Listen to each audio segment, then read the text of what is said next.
खड्डेमुक्ती मुंबई नाही तर खड्डे भक्त मुंबई.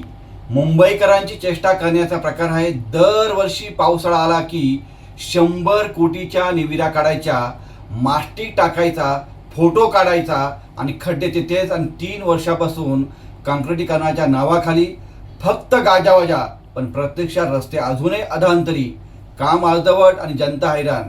मुंबईकरांच्या भाषेत सांगतो, हा डांबराचा नव्हे तर भ्रष्टाचाराचा रस्ता आहे. खड्डे बुजवण्यासाठी सत्ताधाऱ्यांनी आपली लाज बुजवावी. जनतेचे 100 कोटी रुपये उडवून दरवर्षी खड्डे कायम ठेवणे ही कोणाची विकासाची पद्धत आहे? सरळ ही फसवणूक आहे. मुंबईकर आता विचारतो आहे, खड्डे का पडतात, काम का टिकत नाही आणि जबाबदार कोण? खड्डेमुक्त मुंबईच्या खोट्या घोषणा बंद करा, नाहीतर मुंबईकर तुमच्या आश्वासनांना खड्ड्यात घालेल. हे काम खड्डेमुक्तीसाठी की फक्त तात्पुरत्या शृंगारासाठी, पण वास्तवात मात्र रस्त्यावर मेकअप केला जातो.